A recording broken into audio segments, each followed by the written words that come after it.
In this episode of Hot Hardware's 2.5 Geeks, we have a resident smart guy from AMD here with us to talk Ryzen 6000, Zen 3 Plus, and more. Next.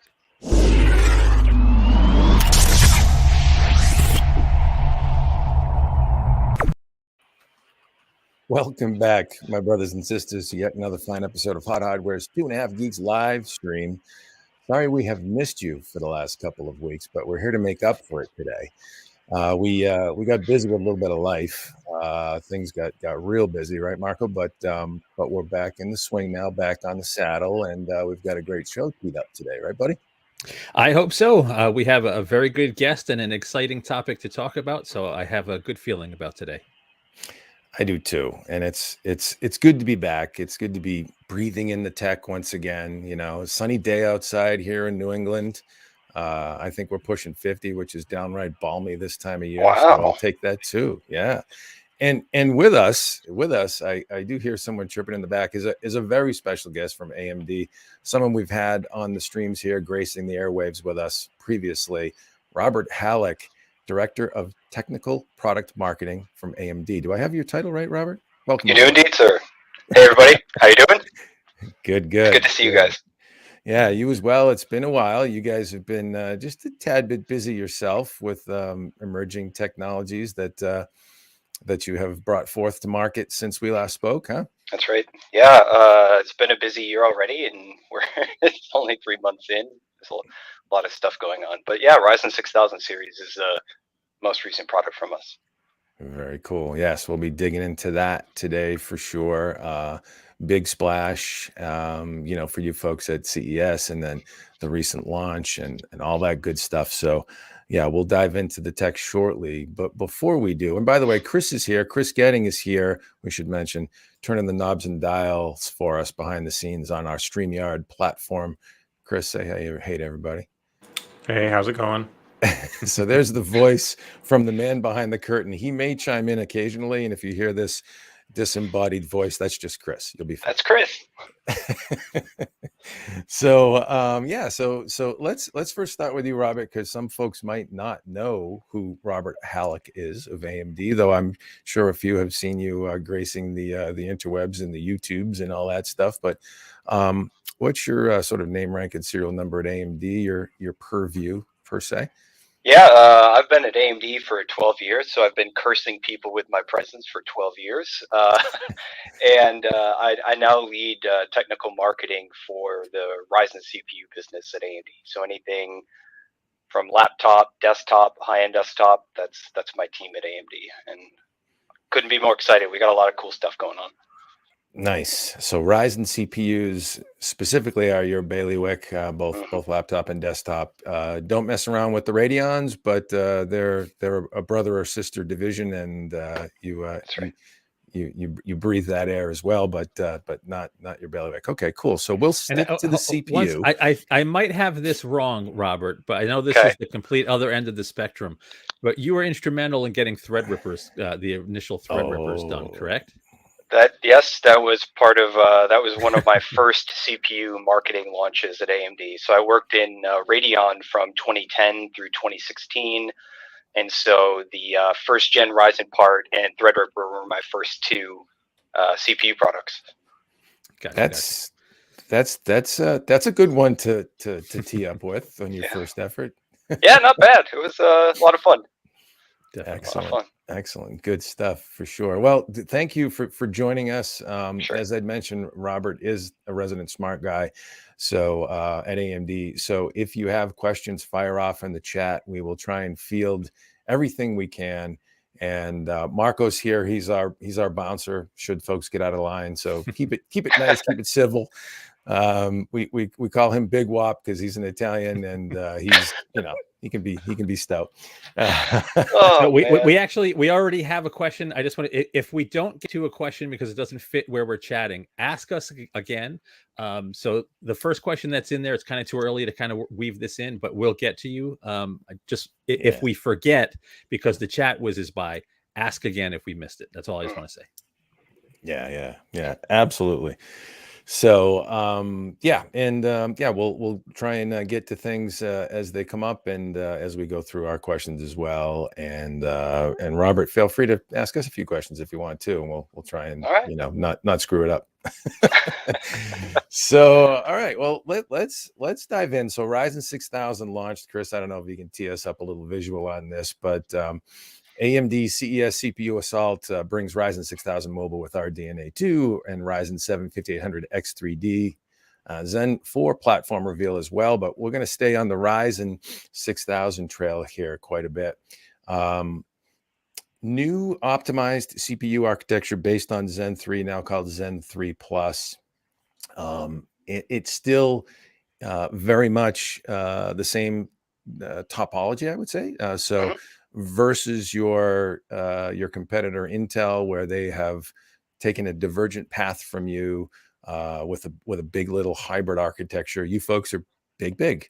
And so with respect to mobile architectures, obviously Intel took that hybrid approach for desktop and mobile, but AMD stuck with this single CPU core architecture.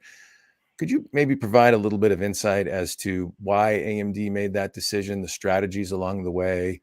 Sure. Obviously, your core architectures are different in the way you set them up from a chiplet standpoint, but just the overall strategy for why AMD stuck on that path versus big little.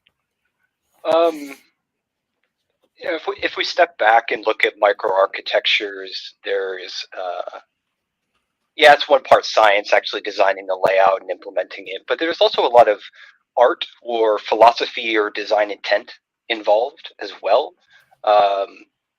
And so if we go back to the beginning, Zen, before it was even called Zen, and at the time our competitor had the Skylake architecture, we wanted to make an architecture that was physically much smaller than Skylake at the time. And I'm talking about the square millimeters of real estate that the execution engine takes up, not the cache parts, which can scale up and down, but the actual cores and L1 cache, L2 cache, execution pieces to make that smaller than Skylake.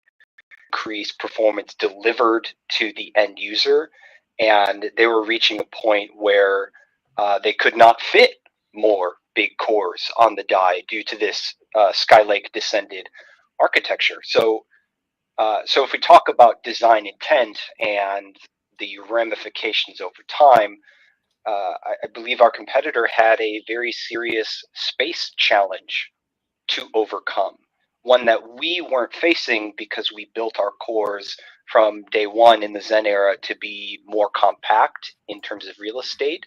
And we also built out that chiplet architecture over time to scale the size of the device upwards in an economical way, something that could be easy to produce, easy to yield, affordable for the customer.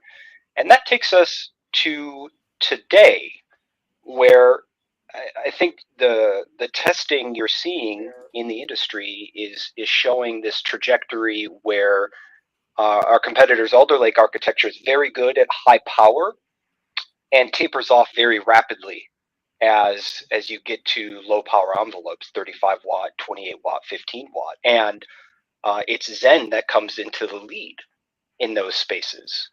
And that is a direct result of staying with what you call big and relentlessly optimizing the power of that. We're able to take that 8-core complex and drive it to a lower overall power threshold for both the laptop vendor and the user, so longer battery life.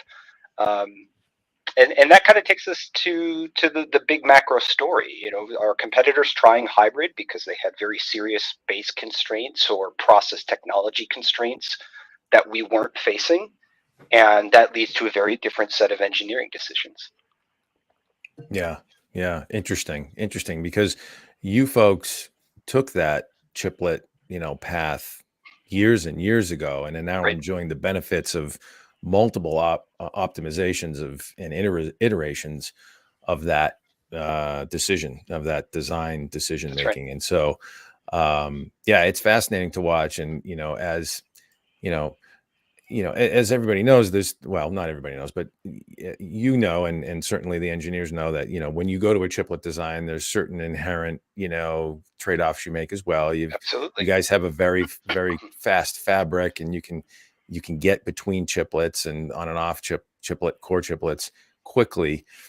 You have to have that framework in place in order to take advantage of that chiplet architecture. Sure. But obviously a single slab of silicon has this advantage too. You don't have to worry about, some of those inherent disadvantages of chiplet design. But as you noted, you run out of silicon real estate, and you run into thermal and power and all kinds of other issues. So, man, yeah, you guys are striking a pretty serious, delicate balancing act that has paid off big dividends for you, right? Yeah, I mean, if we look at the shape of the laptop market, something like 90% of all the laptops sold, I think 93% is the exact number. I'll have to go look at a report, but 93%, let's just use that number, is 35 watts or below, right? Yeah. So of all the laptops sold, and you have to think about what kind of laptop do you want to buy? Is it that 7% of the market where the CPU is chugging down 120, 140 watts on its own, which does exist from our competitor? Or do you want something that you can throw in a backpack and you get 8, 10, 12 hours of battery life? And oh, by the way, it's also a gaming notebook. I know which one I'm going to choose every time. It's a no-brainer. But economically, partner enablement, success of AMD as a business, we built a device that is catered towards that 93% of the market and wins in those power envelopes. There you go. We'll have to come back to that, because I'd love to talk about market dynamics as well. But I know Sure. Marco's itching to fire some questions at you, and I've been yapping too much. Go ahead, Marco. No, so nothing crazy. I think there's a lot to cover. Let's stick with some of the optimizations that you guys made to Zen3. So there was, I'm not going to say confusion, but with the Ryzen 6000 launch, some of the discussion was, oh, hey, they're using the existing Zen3 architecture. This isn't a true next-gen architecture, but you guys did a lot of work to optimize for power, really across the whole SoC, from That's the cache to the fabric. You basically name it. I think there's even some new power states that were introduced with this platform. Can you talk about some of the specific work and optimizations that went into these chips? Sure. So the way we talk about it internally is that we did kind of like a 5-layer power management thing. If you look at all the power a laptop can use, you've got influence from the transistor level, which we improved with 6-nanometer adoption. You've got the sort of the SoC architecture level, how the chip is laid out, how efficient that layout is.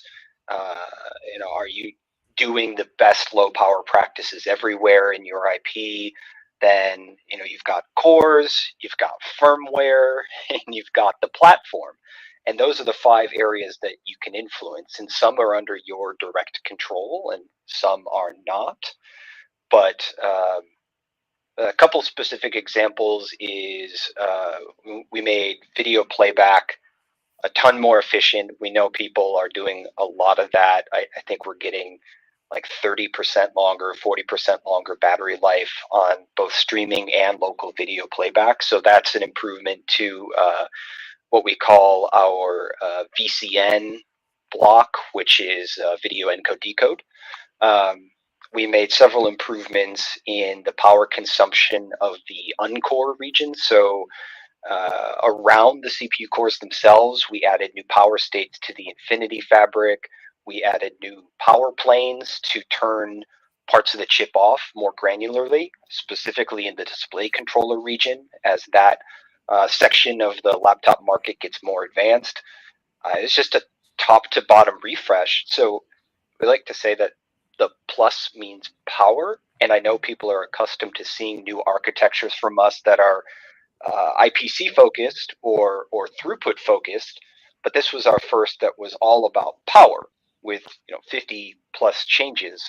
And it just so happens when you bring down power, you can bring up performance too, especially when you're in a constrained environment like a 15 or 28 watt notebook. Yeah, absolutely. One of Good the stuff. I'm going to call it the unsung heroes of this launch, because most of the people that got to test it, we were lucky enough to look at an Asus Zephyrus G14 that was also packing the updated Radeon RX 6800S discrete GPU, but the RDNA2 iGPU on the Ryzen 6000 series was really a beast. It was like twice as fast, if I'm remembering correctly, as other iGPUs, and even beat the discrete Vega that was part of KB Lake G. I happen to have some old numbers around for that. So let's talk about that. Like, I know these first batch of notebooks, it's lots of focus on high-end gaming with those Radeons, but you guys really amped up performance on graphics as well. Like, were you guys pleased with the target where it came out? Were you shooting higher? Talk about the graphics setup in these chips. Yeah, so for those who don't know all the background, for a couple of years we had the Vega architecture on both desktop and in notebook, and we made that faster and faster and faster by transitioning to 7 nanometer, raising clock speeds, and that's an APU statement. And this was the year we finally integrated the RDNA architecture with RDNA2, bringing us to parity with the desktop graphics. It is a monumental step forward in performance. It's like twice the execution resources from a compute unit point of view in a specific area. We got a 50% memory bandwidth boost by going to LPDDR5 in a notebook. We doubled the render backend size, so we can just push more pixels. Clock speeds went up by going to 6 nanometer. Like, it's just a massive top to bottom speed bump. Fundamental, more throughput, and that is before you even turn on software features like Fidelity FX Super Resolution or the new Radeon Super Resolution that can take it even higher. So like natively raster to raster, nothing else.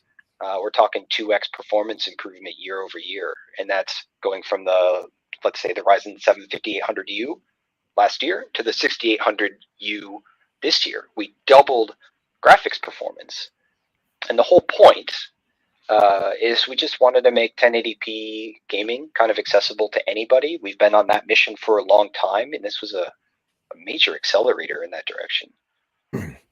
Yeah, Chris had some numbers up there a minute ago that were pretty great. 1080p high settings in Middle Earth: Shadow of War, which is it's an older title, but certainly not easy on the GPU. And as you can see there, you've got a nice 53 frames per second with 39 frames per second mins. That's good stuff from integrated graphics.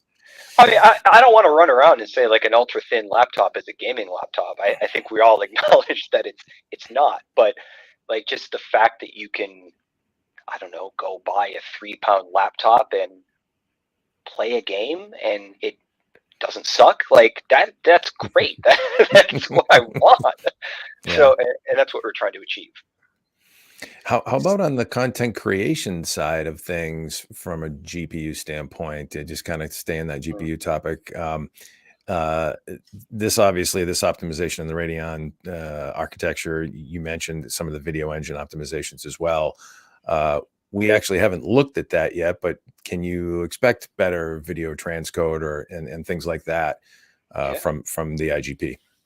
Yeah. So what we're seeing on the content creation side, if we look at Blender, for example, that has a GPU accelerated renderer now. Yeah. And that is massively faster because of the RDNA2. So if that's your tool and you've got your sights on a Ryzen mobile CPU, that's twice as fast now as it was last year. We're also seeing nice adoption of our video encode decode block. You can use it with Handbrake, with Adobe. We have hardware accelerated transcode, encode, decode as well, and it works with all the major packages. So and those got a speed bump as well by moving to the new graphics IP, which includes both display controllers and video encode decode. So yeah, those got a nice bump. Cool. Good stuff. Good stuff. Yeah. So I'm going to quickly just ask a question that came in early, Robert. It might not be your purview if we have to get back. Sure. One of the first questions that came in, someone was asking about driver support for Raven Ridge and the existing Vega iGPU. AMD continue to plan to update drivers for those iGPUs? Do you know? As far as I'm aware, but that would be handled by the graphics side of our business. So I'd have to go follow up with them. I can go ask. Okay. We'll get back to you guys in the chat at a later time. So, continuing now, you have these updated CPU cores, really tuned for power optimization, the new iGPU, yet you guys are still able to cram 8 cores, 8 cores for the CPU, 16 threads, and a full 12 CU iGPU on the graphics side from, 15 watts all the way to, 45 watts plus. That's not easy to do. Like that's a wide spread for an 8-core CPU and essentially a full powered iGPU. How are you guys able to pull that off when your competitors have to take remove some cores, kind of tweak configurations? Talk about how you guys are able to do that. It goes back to that functional core size and process technology. I think so. I want to start from the competitive point of view first, because that helps illustrate what we're accomplishing here. If you want the maximum 8P core config from our competitor, you can't get it in mobile. It's desktop only.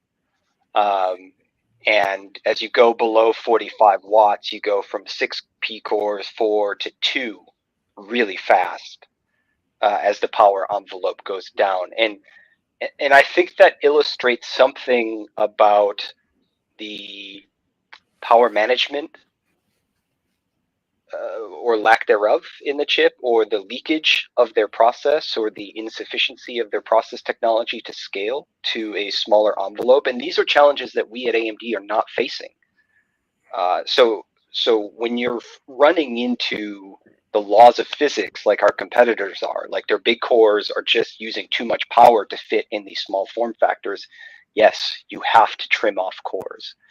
And that leaves you with little cores, which by design are supposed to be supplementary background task handlers, not the cores that carry the full load. And if we're drawing even more points on that trend line, what we're also seeing is our competitor is broadly being panned for having bad or regressive battery life year over year. And that starts to paint a picture.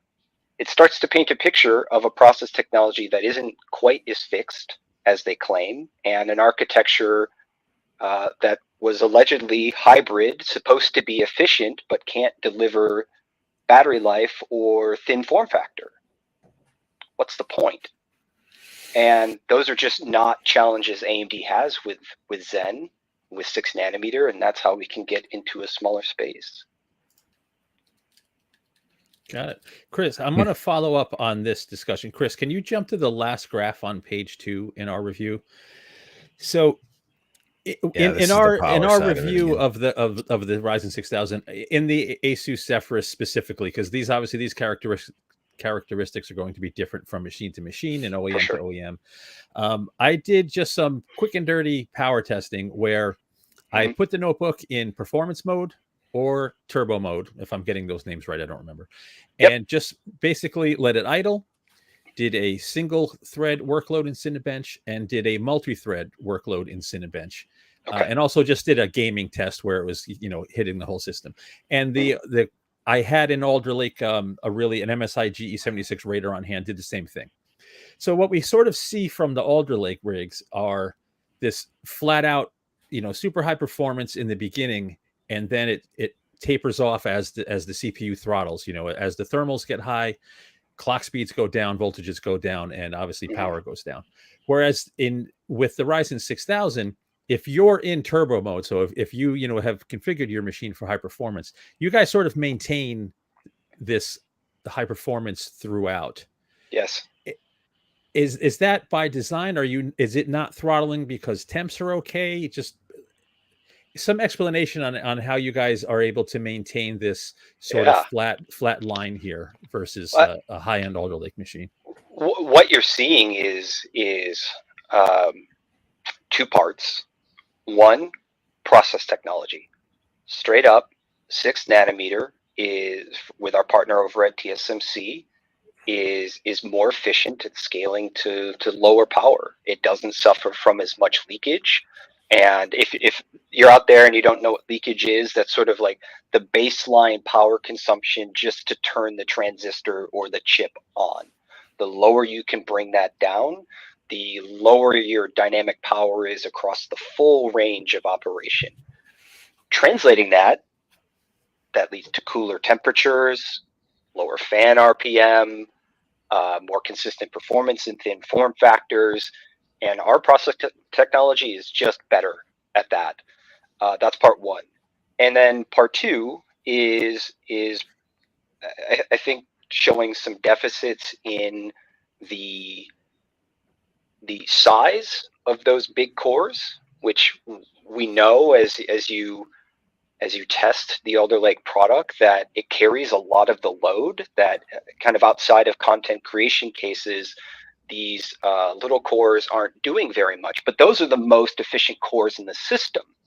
So if you're relying on the efficient cores for low power and sort of efficient performance or cool and quiet performance, but those aren't the cores that are doing the work, then you're creating this thermal challenge, or this electrical density, this thermal density challenge with the big cores. And again, that's just not a challenge that we're facing. So we can offer more sustained performance with the Zen 3 Plus architecture and with the Ryzen 6000 series, and that pays out in the chart that you're showing. That's the impact of having better process and lower power cores. And just a quick follow-up on this, because this might be ASUS and might not be you guys setting the target. Switching between performance and turbo is a big sort of delta here. You know, you see in performance mode, peak power. I'm going to talk CPU alone here, because when we're gaming, we're hitting so much more stuff. You know, you're talking peak power of 93 watts for it's the whole system's power. If everybody that watching, it's not. I wasn't able to just get power from the CPU.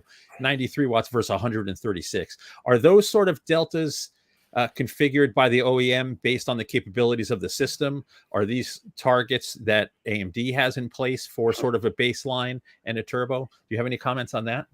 Yeah, those are vendor specific. So if I recall, I'm thinking back to how those power plants were constructed. I think the power limit in the performance power plan, which is the out-of-box one, CPU only, like sustained 35 watts is the limit for the CPU. And if you go into turbo mode, I recall it's like 50 or 60 watts for the CPU. And then graphics goes up as well. I think it jumps from 100 sustained to 130 sustained, something like that when you go to the two different power plans. And that's just the benefit of going to the turbo mode. If you're willing to have a little more power, you get much more graphics performance because of that TGP increase. But going back to your question, it's just how the vendor wanted to design those plans. Got it. Thank you. We got an interesting question from Ian Tech Potato, joins us here today. Testing shows Ryzen 6000 is most efficient in the 15 to 30 watt range. Can we have more 15 watt premium systems, please? And that kind of dovetails into my question, which for me, I look at the market dynamics of this as well. It's the analyst head side of me that's thinking here. But Intel historically has had what I would call a stranglehold on thin and light premium laptops, and AMD in recent years has chipped off some nice market share in larger gaming notebook form factors, certainly with more powerful Zen architecture, Zen 3 architecture with more cores and all that good stuff. Now it seems like almost the tables have turned. You've got Intel kind of with a very strong chip, and in the higher end configurations, Alder Lake is strong. But you folks seem to have the performance edge in the power side of things as well here, as we've been talking. Do you think we'll see a tide shift now where AMD will begin to chip off significantly more market share than it has in the past for premium, thin and light, 2.5 to maybe 3.5 pound machines. Is that something that we can expect, hopefully? I certainly hope so. I think, going back to that 90% of the market number, people are just buying ultra thins. They're not buying those big, 100-watt plus CPU notebooks. That's just the market dynamic. But on the topic of market dynamic, I want to say those 15-watt, 28-watt ultra thin systems are coming. The laptop industry isn't quite like desktop, where you can just drop a bunch of CPUs on the market and they're all available at the same time. Laptop is more gradual, and gaming systems always come first in the year because they're a little bit easier to engineer and bring to market. That's why CES is always gaming notebooks. So most of Q1, so January, February, March, gaming. But as we head into April, May, June, that's when you're going to start to see these ultra thin U-series systems come online. And hands down, no BS, we are going to have the fastest processor in those segments. And that is the vast majority of what people are buying. And I really hope that translates on the other side, that people recognize what we're delivering, because it will be undisputed leadership. We scale better to lower power than our competitor does, plain and simple. Bold statements. And yes, I'm assuming you're backing that up with the tech. So we'll certainly take that for face value. I'm going to pop a question on screen. I don't think that you can answer unless it's already been announced. I was going to pop that one too. We had someone ask, taking power a step further, are there any tablets on the radar? Have there been any design wins for tablet or convertible form factors that have been announced? I've been out of the loop for a couple of weeks. I don't remember. I think there'll be some convertibles, but I wouldn't expect to see tablets. Yeah, and no, don't buy tablets. Buy convertibles. Get a full PC experience. I love convertibles. That's my chosen form factor. Really? I like it. Detachable, so yeah. A detachable or like a yoga type machine? Because like a yoga, where it flips over, right? That's perfect. Yeah, no. As long as it has traditional clamshell mode as well, then we're good. That's what I want. And I'm sure you can't comment on this, but I just want to let Ian know we see him. He wants that Ryzen 6000 ThinkPad. Do you know when one's coming? We're getting first dibs. Sorry, that's the ThinkPad Z. Yes, I do know it's coming, but I can't say it, of course. Yeah. Soon. Actually, I think we put up a post yesterday, an embargo lifted, right, Dave, on the Lenovo stuff. Yeah, I'm trying to let me see if I can find it. Ian, but I believe you folks the, announced on the news page. I think we had an announcement from Lenovo just yesterday, the day before. I don't remember. I'm scrolling right here. Yes, there you go. There it is. There you go. That's actually a Ryzen Pro ThinkPad, and that is the X13 Yoga. And they have, I guess they have multiple variants. They have Alder Lake and Ryzen Pro 6000. So good stuff. I happen to love ThinkPads. It's a keyboard thing for me. Something about that deck is, like my favorite over the years. And so I'm looking forward to that machine. I will definitely be the one for, begging to get that in on the test bench myself. They're really nice. I've had the opportunity to use some of these, and I'm just looking at you scrolling through the page, and I was really impressed. They feel very satisfying and heavy, but in the best way. And I don't mean like it's burdensome to carry, but it just feels dense. And I love that tactility in a laptop. It's really great design. Yeah, agreed. I think they usually strike like a 3-pound, for their 13 and 14-inch machine. That's the other thing, is they actually offer a 14-inch. I think this one's a 13-inch. I'm not sure if there's another 14-inch model, but I like that 14-inch form factor. A little bit more room for the hands, for the mitts on the keyboard than a 13. But yeah, good stuff for sure. The ThinkPads are coming. You've done well when Lenovo says, come do a ThinkPad with us, because that's their big flagship. That's the one that drives the volume. So, well, not only did we just get into the ThinkPad, we, Ryzen 6000 series was good enough to prompt an all new type of ThinkPad, right? It's that ThinkPad Z that we announced at CES with Lenovo. That is a co-developed platform that is exclusively AMD inside, and a huge vote of confidence, right? That that they made both a 13-inch and 16-inch exclusively with AMD, straddles that line between pro and consumer with the tech, but also the look and feel. It's a cool laptop. I really like it. I want one real bad. I have an idea. You'll probably get a line on one if you really want one. That's good. Good stuff. Good stuff. I hope so. There you go. What else we got? We got anything in the chat there, Margo? We do, but you just spurred a question for me that I just want to ask and see if Robert can provide some insight. If my memory serves correctly, from 4000 to 5000 series, those chips were pin compatible. So, Correct. OEM adoption, it was very easy for existing customers to adopt, to go to the new generation. These are not pin compatible, correct? The 6000? That's right. Okay. Yes, and that kind of gets to why we actually brought out some 5000 series new models this year as well, like the 5825, because those partners wanted to use that pin compatible 4000, 5000 series infrastructure, but have something new. And that's our codename Barcelo product. But so like the Ryzen 7 5825, Ryzen 5 5625U, but then above that, the 6000 series, to your point, all new pin, all new socket.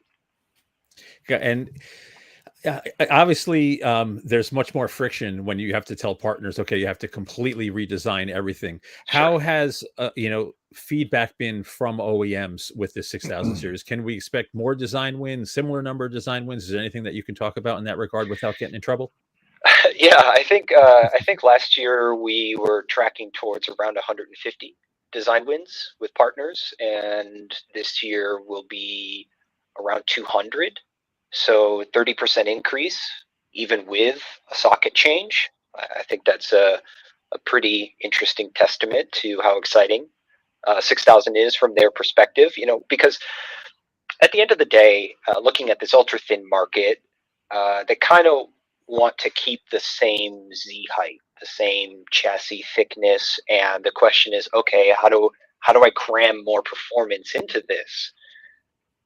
And with the 6000 series, what used to be a 15 watt only Z height, so maybe a certain thickness of that laptop, we can now put a 28 watt chip in there.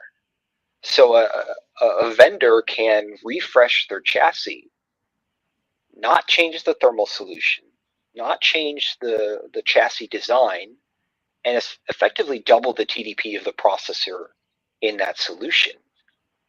And performance goes way up on things that were thermally constrained in previous years. So content creation workloads, as people do more in that category, it's like 20, 30% faster in the 6000 series. So if you look at it from that perspective, the way our customers think, how do I take this design and make it faster? 6000 series is very appealing. Very appealing. Yeah, definitely. I had a question relative to the just relative to the power optimization side of things. Obviously, when you optimize an architecture in general, lots of benefits come forth. Whether it be speed boost, power in the case of your design goals. Did it have an effect on yield as well? And I know you don't talk specific yield numbers, so I'm not asking you to weed into that, but did it help, in this day and age of, capacity constraints and chip shortages? Did some of those efforts help, drive yield, drive better utilization and, better, known good parts out of a launch of wafers or what have you? Honestly, I have no idea. Sorry. Okay. I'm gonna pop.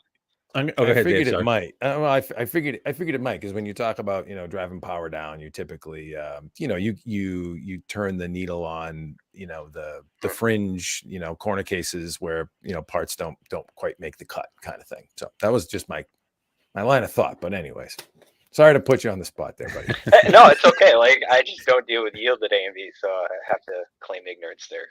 Gotcha. So we had a question come up earlier, which you kind of already answered. Ozzy was asking about Barcelo and AMD strategy going forward on releasing more efficient versions of existing processor lines. I'm sure Robert can't comment on unannounced product, but that's sort of been AMD's strategy going back to like the Trinity APUs. If there's, firmware microcontroller updates that they can make that's going to improve efficiency and keep an existing design for an OEM, it'll probably happen.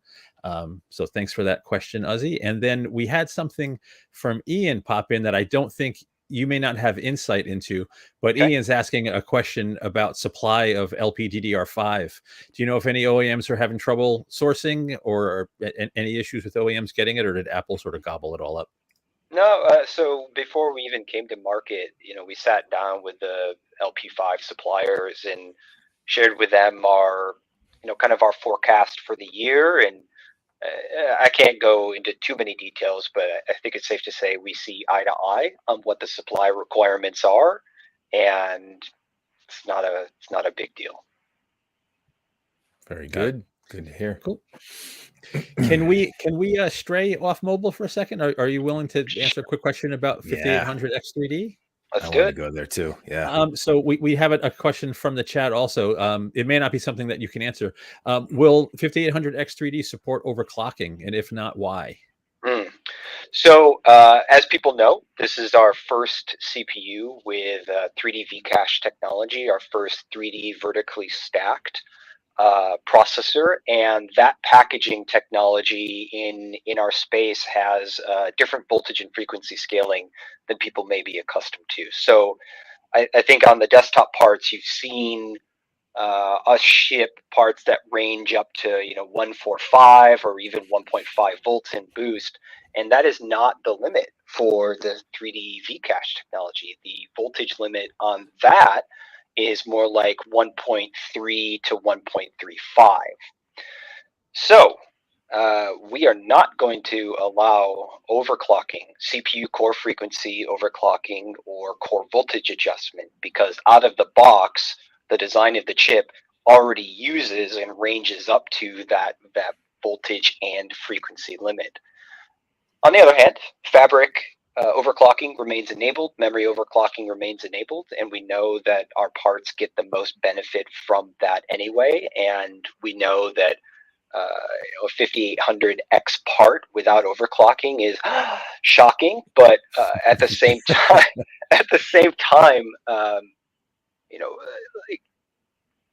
we work very hard to maximize our performance out of the box for people, and this is a very new thing we're trying with this 3D stacking thing, especially in the consumer space that's never seen it before. And we had a tough choice to make. Do we wait for that technology to mature a little bit on voltage and frequency tolerance, or do we go right now because the technological benefits are so good? And people are always asking us, just give me the best gaming chip for my money. I mean, that's what I want.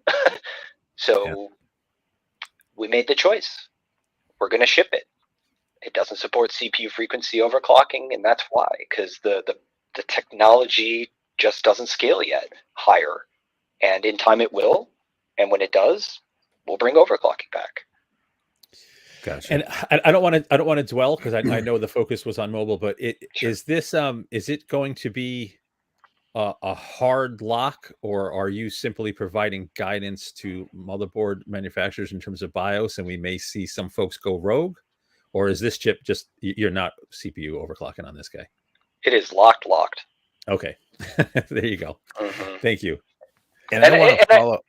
I just have one follow-up to that. Like, I also want to make really clear that this is not like some change to our Ryzen desktop business model. Like, overclocking enabled CPUs is our priority, right? And because the 5800X3D doesn't offer it, that says nothing about what we want to do in the future.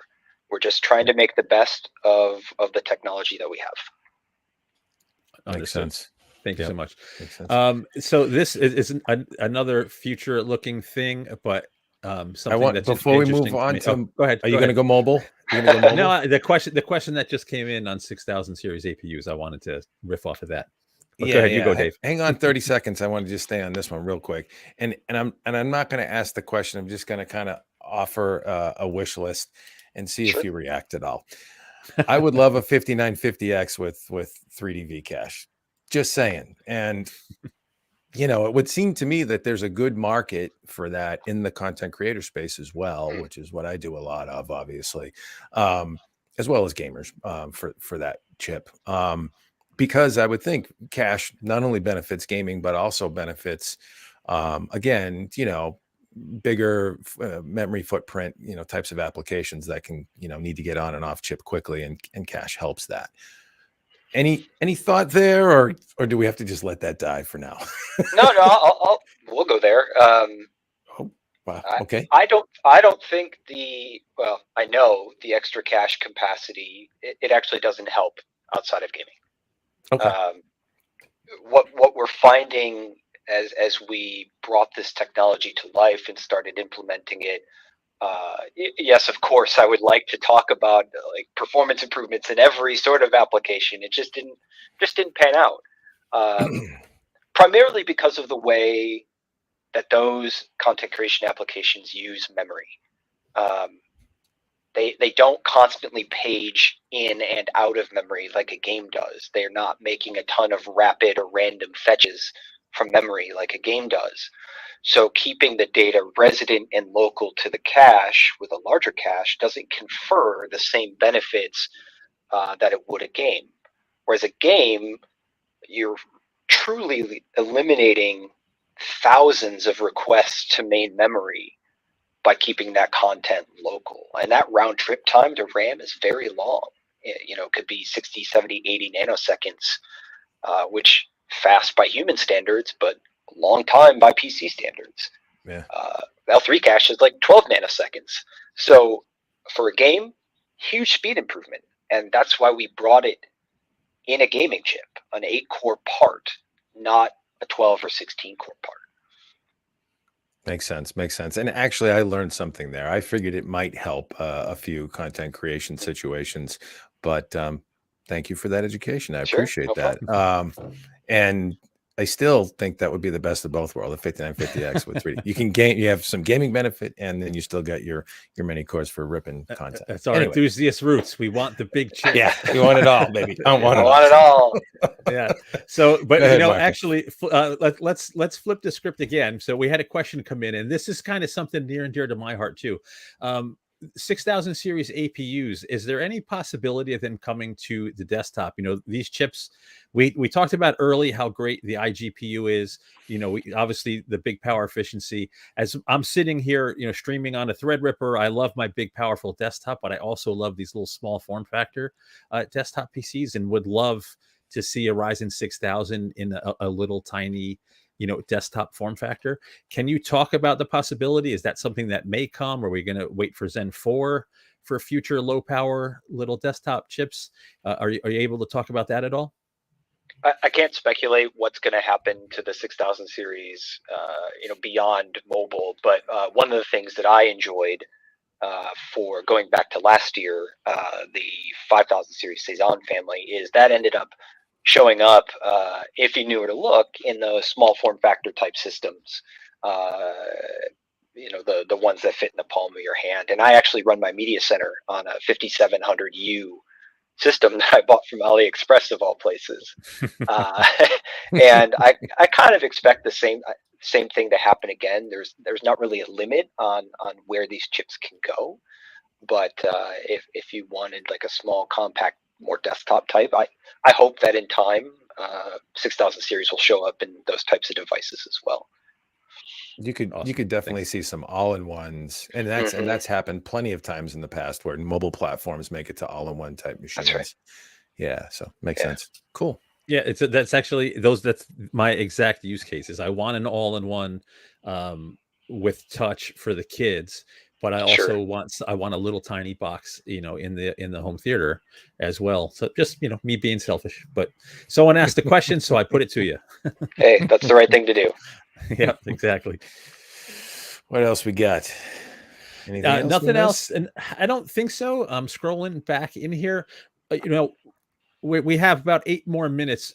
Robert, is there anything that we didn't cover? Anything that I kind of ask this question of everybody that comes on? You guys look when the first initial reviews hit, you guys read everything and you kind of soak it all up. Is there anything that the tech media missed with this launch that you wish was better communicated to everybody? That was a good question.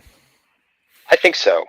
I think we all, so I say this as a former reviewer myself, in many years ago now. We're all collectively very interested in the maximum performance, the top bar on the chart. And that goes along with a certain amount of power consumption that may be very high. Our competitor is shipping laptops with 200 watts, 300 watts of power consumption. That's desktop class.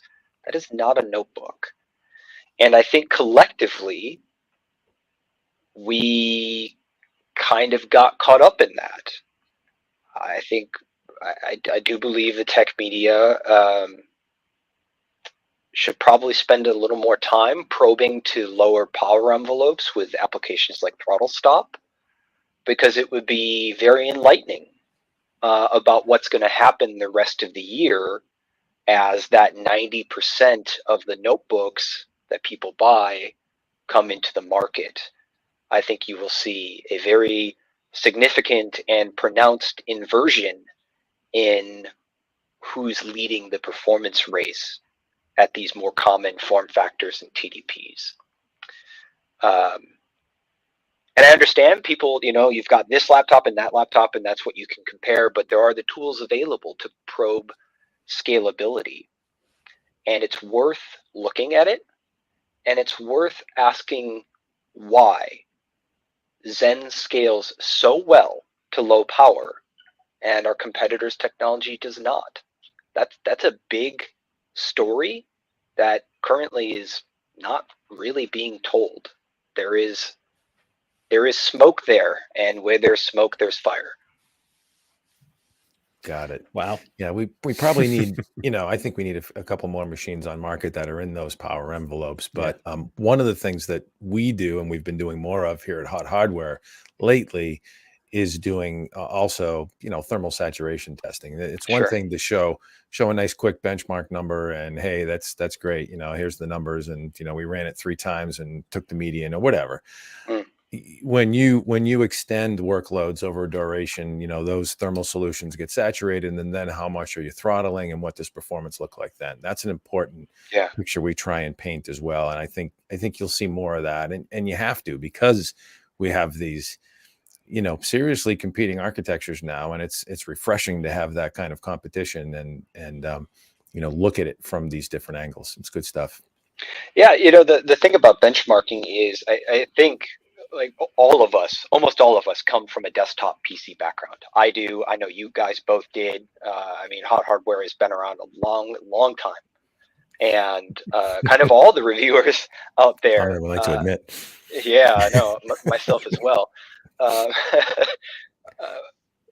Desktop is so easy to benchmark. It's so easy, right? You've got an open air test bench. You can put the same cooler on both, and your variable is, I don't know, the motherboard. Like, it's wonderful. Laptop is so much harder. You've got power plans, AC versus DC, burst benchmarks, sustained benchmarks, and I think collectively we should all be talking a lot more about, not just that maximum performance, but what happens across the full range and across the breadth of scenarios like sustained power. Because in mobile, it's only going to get more nuanced as the years go on, as all the vendors, ARM, AMD, Qualcomm, Intel, all of us invest more in low power management and hyper optimizing certain use cases that users care about.